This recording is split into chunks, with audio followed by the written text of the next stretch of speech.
Welcome to ISELP In Motion. This is a ISELP-sponsored podcast that we have done now numerous versions of. And today we're going to interview Mr. David O'Connor, or as he is affectionately known by the horse community that loves him, Doc, for his initials, DOC. So he was... You may have been Doc before I was, David. I'm not probably, sure. Yeah, I think Jimmy was the first one that kind of launched off on that, and it kind of stuck. So it's stuck with me forever. David, of course, is well known for his past accomplishments as well as his present ones. His past accomplishments, which we'll talk about a bit, have been winning multiple Olympic medals. And so we'll chat about that. And having known David and worked on his horses over the years, I've had the pleasure of knowing him and knowing many stories about him. So maybe we'll cover a few of those and some questions as well. And then I want to talk to you about, in particular, the horses that you've mentored really truly through their careers and your career and the ones that have been special to you. We can talk a little bit about, because mostly this will be veterinarians listening to this, about how the role of equine sports medicine helped you and those horses over those years, and about how you've seen it develop. And then I want to talk to you a little bit about your vision for the future, the development of the young horse, your role, which at current is head of sport for USEF, and your chair of the eventing.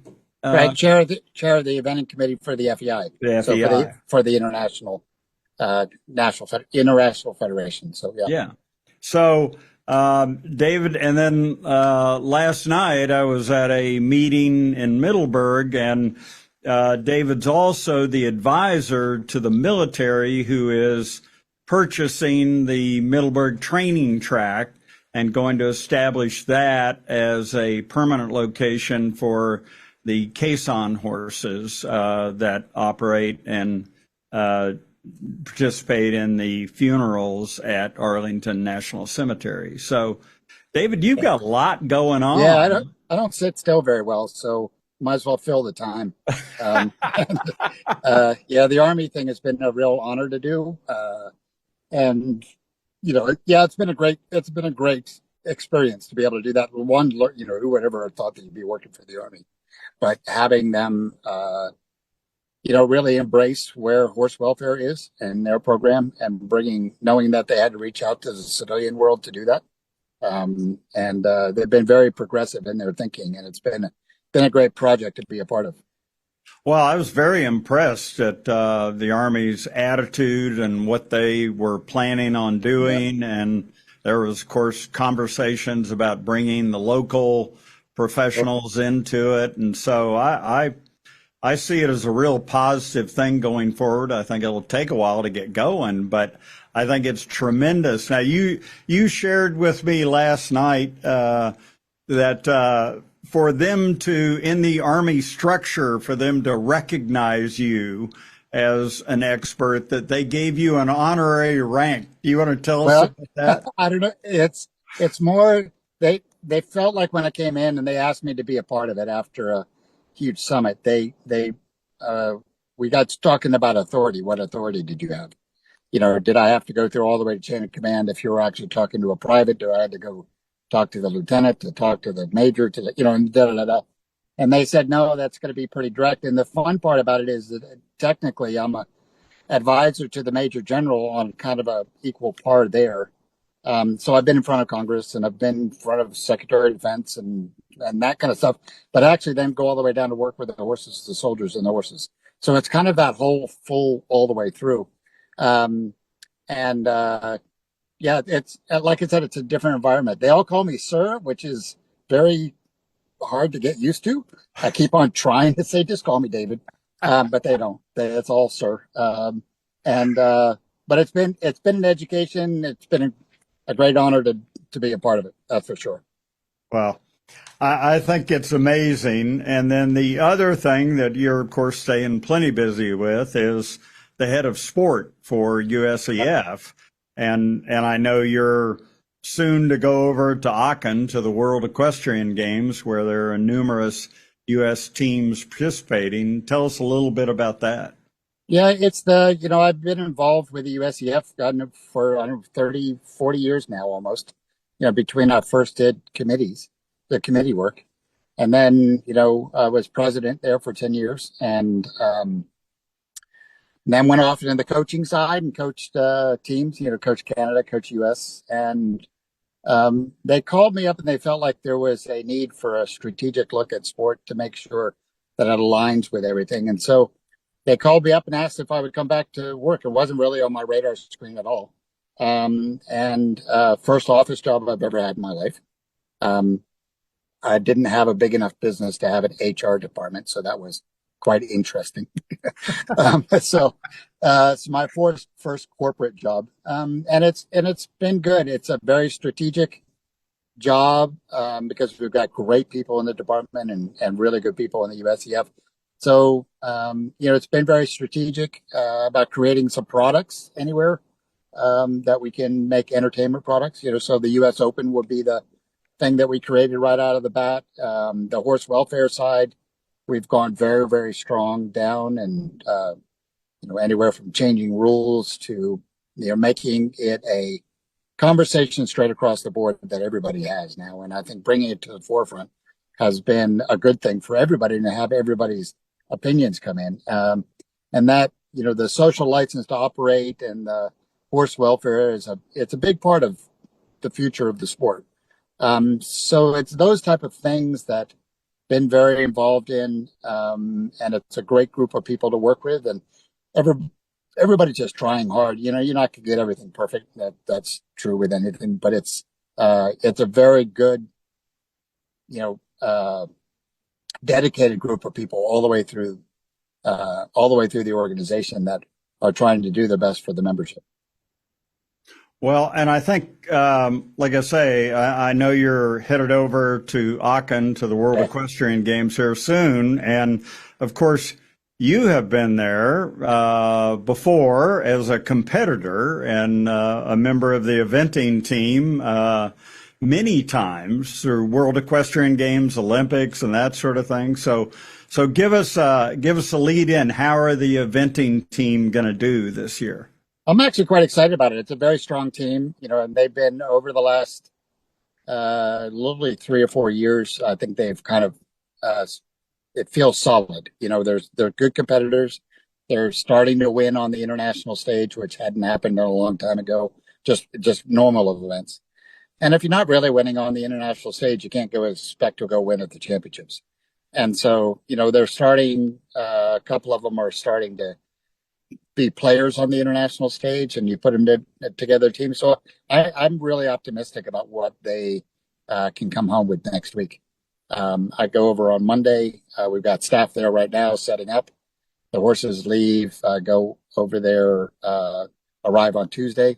The event horses, dressage horses, then get there on Monday. So it's all happening. And then you've got 10 days really probably at the leading horse show in the world in Aachen, Germany. It's a stunning place. They'll have 500,000 people show up there for the 10 days.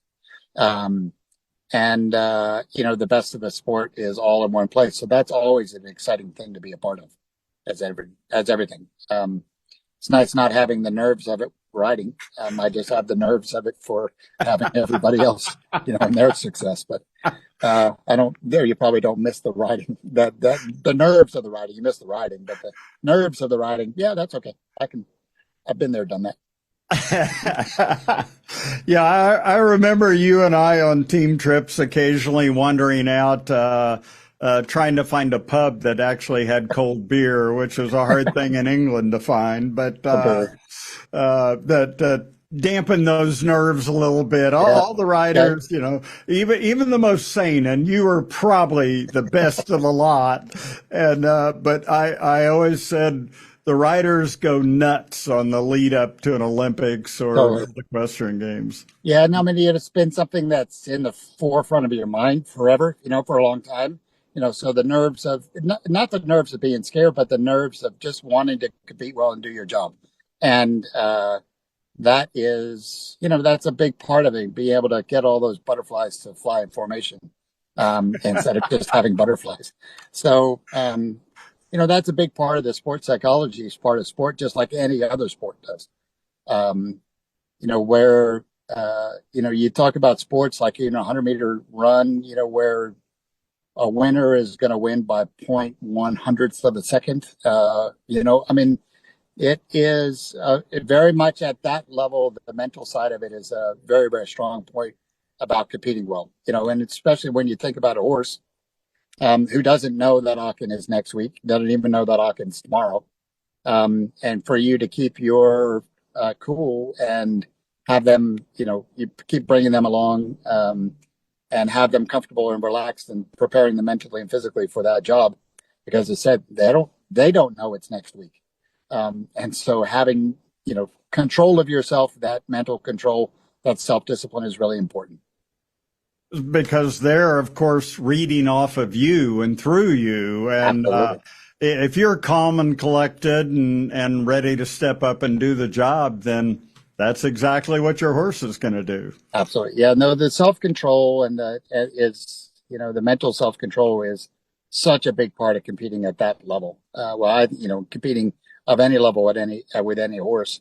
But that consistency is really important. That's the thing that they rely on, the horses, that it's just the same thing they're doing every day. It's the same type of thing.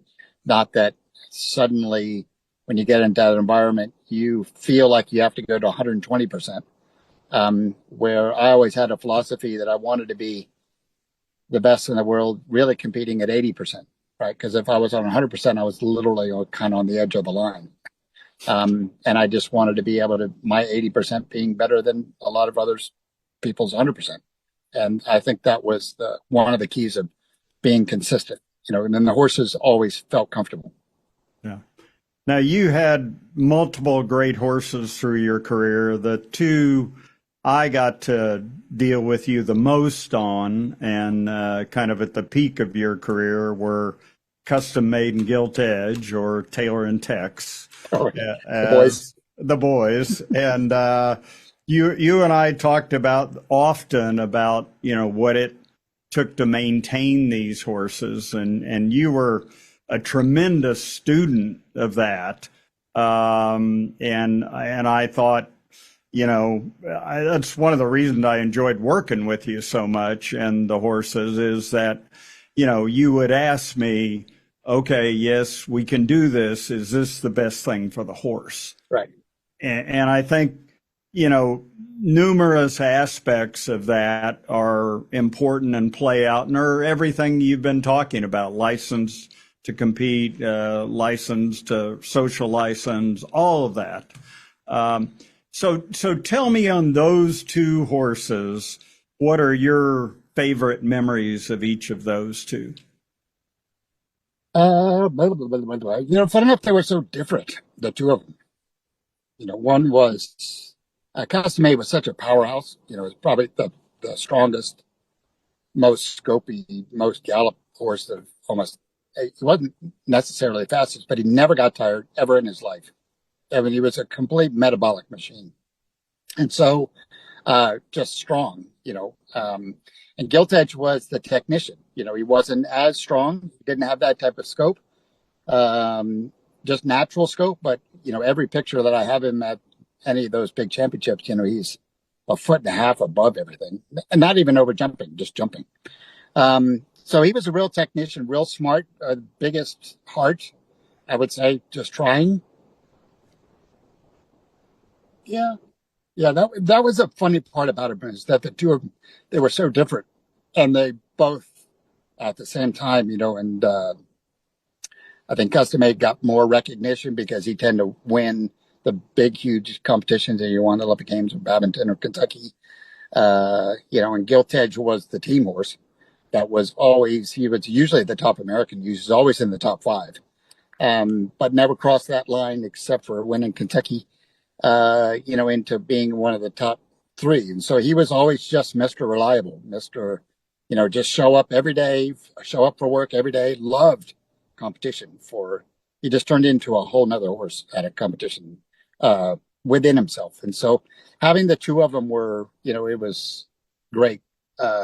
Gilt Edge would rise to the occasion. You felt like he turned into the Superman thing. The other one kind of was already the Superman thing and was completely the most relaxed. I could graze in the start box of the steeplechase. So I do have pictures of him in the steeplechase with grass hanging out the side of his mouth. And so he was always just Mr. Cool with that. And so I think the difference of them were different types of bodies, different types of gallops, different types of personalities. To have them so successful was, pretty special. Well, I think the thing I recall about them, of course, would be related to the sports medicine aspect. Sure. I mean, even though I have to admit they were two incredibly special horses to me too, because they were just wonderful horses to work on. Yeah, to be around. Yeah, and you just couldn't help but love them. Yeah. But custom made, like you say, is the one most people know with you and the gold medal in Sydney but he had a challenge medically before that, and the horses came over for a quarantine period that was about 2 weeks long. And, everyone hated that 2 weeks because the horses were down. They couldn't really work, and it was frustrating. But he managed to get a cut, and it happened to be right over the tibiotarsal joint. Right. And the next thing, I know you got the phone call, and I got the phone call too, about there is synovial fluid coming out. Yeah. And funny enough, that story is actually he got kicked by one of my other horses, because I was lucky enough to take 3 down to Australia to prepare for riding 2 of them at the games, and he was actually kicked by Rattle and Hum, my little thoroughbred, and totally hit the joint. And I was in the air and landed at the airport, and Jim Wolf, our team manager at that point, picked us up and so drove to, God bless him, drove to the quarantine station. Hadn't said anything because everybody was together. And he pulled me off right before we walked in, and it says, "All right, let me just tell you what's happened here." And Mark Ravenel was the one who did these standing flushes with him. So even, then it just, with something that, as you guys all know, can be life changing or, life threatening. If not, it's a cut. Yeah, exactly. And so luckily it ended up just being a cut, even though it was all the way through, just because of Mark's, work there right away. And I galloped him 10 days later, to tell you the truth. You're Mr. Ironman. And he never looked back. I mean, he was never went lame. It didn't become infected. And off we go, and he never looked back. So, but that's a moment that takes you back when somebody tells you, "All right, you've flown him all the way down here, and my other horse kicks him." Right, and both being ridden at the same time. He hacked out, and I don't know, the ostrich probably ran from the wrap, went up in the air. So it was a gut wrenching moment, that's for sure. A good old tail. Yeah, and kudos to the whole team and Mark Ravenel being a young veterinarian transporting the horse. Absolutely, first big managing trip. It. First big trip. And then the horse, of course, goes on and scores the lowest, which, of course, in eventing dressage is the highest score ever recorded in a Olympic dressage for a 3-day eventing. and then you go on and ultimately win the gold medal. But the start Right. to it was auspicious. Yes, it was. It was a big trip, and we had already been. We had quarantine in America before we go down there, and then we quarantined there for 2 weeks, and we went off to another place. So the whole trip was literally almost a 3 or 4 month trip from being gone from home. And that's a long, and it's a long way from home for not having like you having your normal team around you. Yeah. It's can be a little nerve wracking. That's for sure. But you just keep walking and keep going step by step and taking things as they come. Well, Taylor was an incredible individual. And then Absolutely. Tex, was the one who, like I say, was an astounding horse in his own right.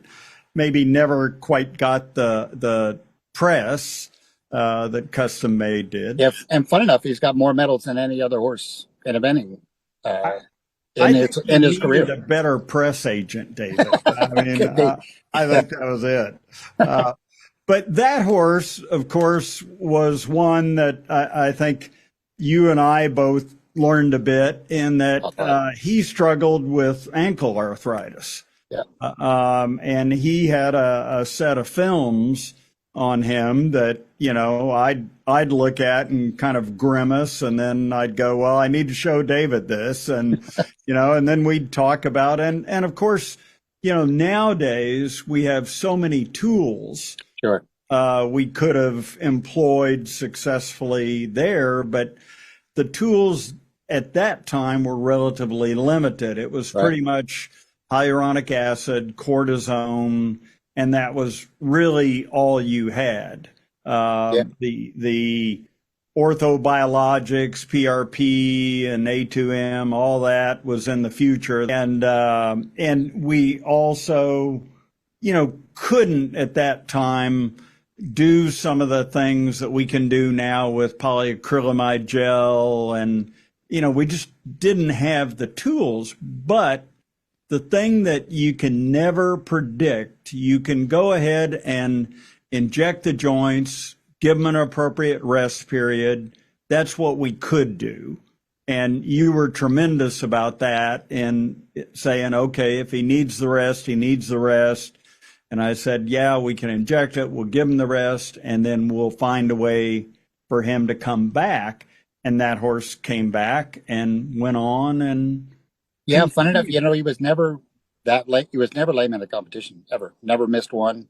I went to every single championship, every, big 4-star, 5-star that we wanted to go to, except for, remember, he also had a blood issue, right? Because his white blood count always really low. We used to take blood with him, every kind of 10 days, trying to figure that out and what would help him. And we were very careful about his nutrition and all that kind of stuff. And so, in my career, which feels like it started in the 1890s somewhere, but it was, from the early 80s to, now, really the two biggest things that have changed, because the horse training side, horse communication really hasn't changed. The training's gotten harder just because of narrow panels and things like that, but not significantly. But the two biggest changes have been sports science, the sports medicine science, and nutrition. And those are the two big revolutionary things that I think has happened over the last, 40 years. And like when I started, I was up at the team at the developing rider. It's the first time that hyaluronic acid was being used in that time, right? And we didn't have all of that kind of stuff. And now you still have you have these wonderful options now, I think, that are for, especially on the preventative side, on the proactive side, being ahead of the game instead of waiting for an acute issue to happen. And then also managing that with how you train, about the ability of being able to put pressure on within a riding time or over weeks or over months or even over years. That constant pyramid that you're on of putting pressure on and building them up and then releasing it and then building up and then releasing it. And not always just hammering and expecting, just like any other athlete in any other sport, that you're not going 110% every day.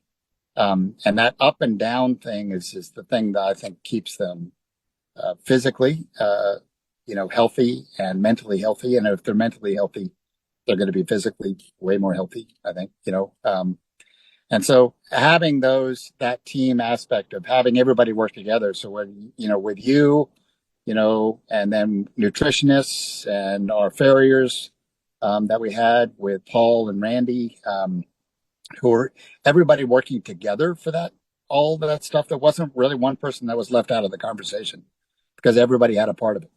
Yeah. And I think that team aspect of looking at it from there, we even started, we even called ourselves the O'Connor event team. And that team was big. You remember that picture that we had with all the horses out? There's probably 15 horses between the two of us. And then all of you guys were all in the picture. You were in the picture. Paul was in the picture. Everybody's in that picture. I have that in my office. But that's what it takes, I think, at that level when you talk about high performance horses, and high performance athletes, which they're an athlete, and you treat them as an athlete just like any other, whether it's a football player, a soccer player, or whatever. It's all the same. They just can't tell you, but they always do tell you because you just have to listen. Exactly. And that's where I think that's where people miss a lot, is that they don't, I have an expression that I use, like people listen, they don't listen, so they don't hear, right? And they don't look, so they don't see. So yeah, that's a big part of it. They're always telling you something. You just got to. Well, and then you have, of course, been involved in coaching, involved in sport and the future of the sport and how we're going. But something you and I have talked about numerous times, and I know is an interest of mine and a passion of yours, is the development of the young horse. Sure. And I think that's really important. And I really appreciate your viewpoint on it, and maybe you'd share it with the group here.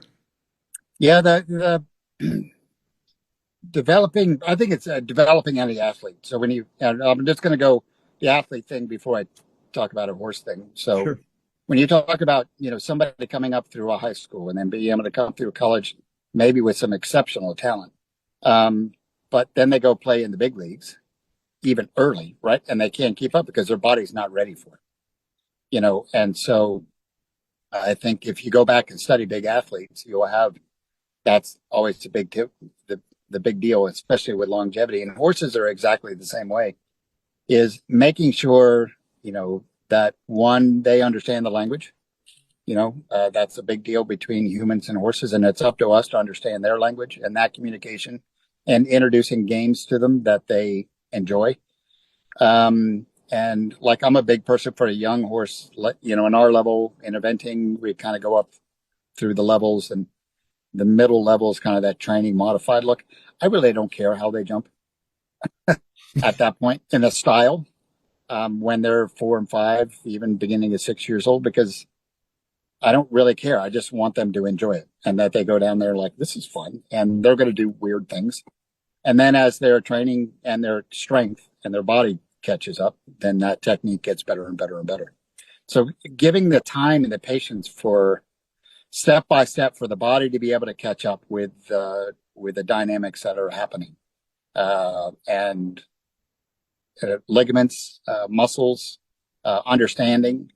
I think all of those things are really, really important, that take time, and that constant little stresses, and then back off, right? And then little stresses in training or competition or whatever. There's little and then back off, and then little and then back off, and that expecting just a little bit at a time instead of trying to feel like the whole thing is there, I think is a real important part about having horses that one last and come up and truly learn the game, because you got to be able to practice, and you got to show up every day. And that's what those horses that we got to work on, that's part of their success, was they showed up every day, and they were, through the team, and I think through the training and who they were, they practiced a lot, and then they got to practice at the very top level of the game. Gilt Edge was a horse that we definitely went up and down in competitions.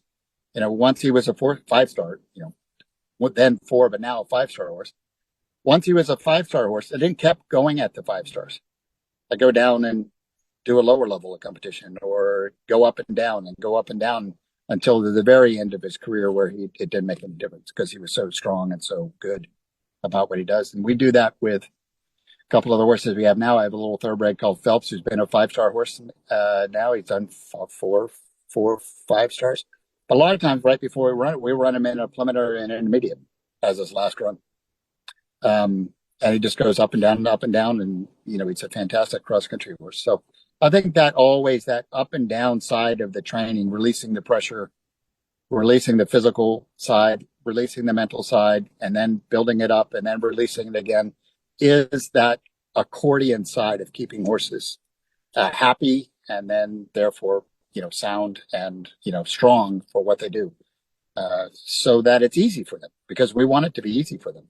So one of the biggest compliments I ever had in my riding was like, "You are a really, really boring cross country rider to watch." And that was like at the top level. And I'm like, well, I think that's actually a compliment, because I want it to be boring, because I want it to be easy for them. Well, I think, and, it's interesting as we look at these young horses, and, one of the things that, I've learned over the years is your conditioning, because that's a question that comes back to veterinarians, even though I think often riders are more suitable to ask that question of. Yeah. But, interval training, and I was always intrigued by the Scandinavian word for it actually translates into speed play. And Right.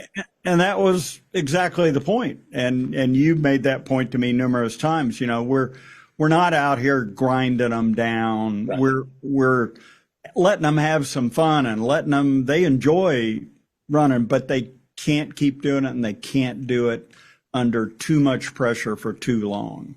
Yeah, and I think really understanding the heart rate side and muscle, even lactate side, which is something that is a newer study, has come out of other sports. We were lucky enough in our career over here, when we lived in England, both Karen and I lived in England for a while, and learned how to gallop learn from their racehorse training procedures, which is different from the U.S. procedures, basically, because they use a lot more hills. And then coming back and being at Mrs. Mars's place at Stonehall, living on that mountain where the only flat ground was the indoor ring and the outdoor ring. Every paddock was up and down. I think that also was a big thing about having them very strong. And we set up that grass gallop. She allowed us to do that, which was a mile long, had a 300-foot climb in it. And then you really learn about heart rates and stresses and what that does. And using that type of hill technology, obviously you don't have to go as fast to get the same effect on the muscles. Right. And that was bringing technology actually and thought process and philosophy back from England when we came back. And it made a huge difference. But you modified it to your terrain, because exactly you don't do the English speed, because they have much more gradual hills. You had a steeper hill, and what you learned to do with the horses was run them at a slower pace up that. Yeah, that gallop was actually pretty cool, because it was in sections, right? So you had a good 6% grade, which is a normal one, and a little bit of a break, and then you had a 9% grade, and then a little bit of a break, and that was the key break to it. And then went across, and then you went back up to another 6% grade for another couple hundred meters. And you're always looking for the horses to be quite strong. And we would start out doing that mile in 4.5 minutes. And we would work it down to when the horses were ready to go, to whatever their big games were, or whatever their big competitions. You were down to just under 3 minutes. That the effect on their heart rate, and especially the effect on their lungs, I think was a huge part of why our horses were always really, really fit. Yeah, very fit. And because you weren't going fast, and also your soundness was, a lot easier to manage. Well, and that makes everything easier to manage. I remember there was a respiratory outbreak prior to one of the big events, and we had to shut the horses down for a couple of weeks Absolutely. and medicate them and hope they're not going to lose too much condition, and that was a big worry. But the reason I had so much confidence in them is I knew how you guys conditioned these horses, and I knew they were fit, and I knew 2 weeks wasn't going to take it out of them. And you went and won the competition, of course. I think at the end, when the horses are, they've had 5 or 6 years of good training, they have that get base. We're actually quite adamant about making the 6-year-olds quite fit, fitter than what the requirement for the competition is. Because I think building that base lasts for a long time. So it's way easier for the older horses to get up fit because they're so strong and their muscles have been there. And we never take them to, exhaustion. You never take them like that. You're always just again, like that same thought process of just taking it at that edge of that stress is going that much over and then giving it a break. And then the whole body just gets stronger and easier for them as they go on. Well, and one of the things I learned on that hill, which was interesting, and one of the rationales, of course, is that in the early days of the full 3-day event, as you and I were both pretty familiar with it, which had the steeplechase, they ran at faster speeds over greater distances, was that you would see a lot of tendon and ligament injuries. Sure. And of course, the sport changed to where the steeplechase was dropped. The speed still remained the same, but it was less of a distance and more jumps. And one of the things I learned about that was that, if you're going to run them on that hill like that with the incline, you're going to get fewer tendon and ligament injuries, but you're going to stress the axial skeleton more. Sure. And so we would see more back and more SI problems. Yeah. And one of the things I learned on that is about the young horse. And, my initial approach to that was, well, it's a young horse. I don't want to start injecting their SI and doing all that stuff, too early, and it seemed pretty aggressive. But what I learned as I worked with you and Karen was that actually you probably do need to intervene when they get sore in their SI, even if they're a relatively young horse, because what you don't want to let them do is start developing bad habits and having it hurt while they jump. Yeah, I think that time when they're in that 6 or 7-year-old side of the equation and, being on that and that type of work when the work starts to go more collected and, and their, as you guys all know, is that their bones don't totally form until they're 6 years old, 7 years old, and they form, bottom up, right? So the ankle, the Right. foot, ankle is going first, then the knee. And so the last part is the sacrum and the top of the shoulder and their top of their back. That's the last ones that finally get formed. And it doesn't happen until they're 6, no matter what the breed is, which I actually didn't realize until a couple of years ago. Yeah, I think you felt it. But as their work increases, that hill, you had to be very careful about them behind, right? About not stressing them to that place where it was too strong of a work. And as you said, I think in that part, there was intervention. We always tried to pride ourselves a little bit as they got older. A lot of times they would actually get treated less for anything, right? But there was that intervention time, maybe when they're 6 or 7, that, okay, maybe we need to help here so that, again, they don't get tired and something else goes because they're protecting it. And that intervention at that time, then it got less and less and less and less as they got older, as they got stronger in their body, was be able to, handle the things. I think the other thing we should talk about, be interested was, in the long format compared to the short format that we have now, one, we don't have tie-ups anymore. Right. You used to have a lot of tie-ups in those days, and we used to high-fat feeds and et cetera, et cetera. Now, fun enough, I think the feeds got to have a lot more carbohydrate into them because at the upper levels, it's a shorter distance. We used to run 13 minutes, 13:10. Now they're in, if you get above 11:20, that's a long course. But it's the same number of jumps, so the intensity is way higher. And so I think in their anaerobic aerobic side of the equation of when they flip over, I think that's different now. And having seen, even watched videos of how strong our horses actually finished after doing, God knows how many miles of whatever they did. And they're finishing stronger than a lot of times the horses are now. And I'm convinced that's actually intensity.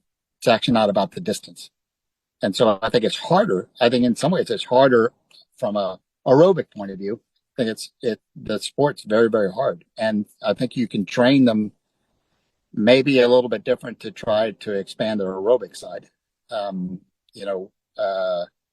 And what their feed intake is, because, I think the carbohydrates is actually really important now because they need immediate fuel. And we were trying to stay away from that because it caused heat, and then the tie-ups were happening and da-da-da-da. So, I think the sport's evolved. I think they're different, in their, complexity. The training is way more important side of the communication because of the narrow panels that we jump, but the intensity on the physical aspect of the horses, it's different. It's just different. Yeah, and you have to pay attention to the intensity of your exercise and where that anaerobic and then into aerobic switchover takes place.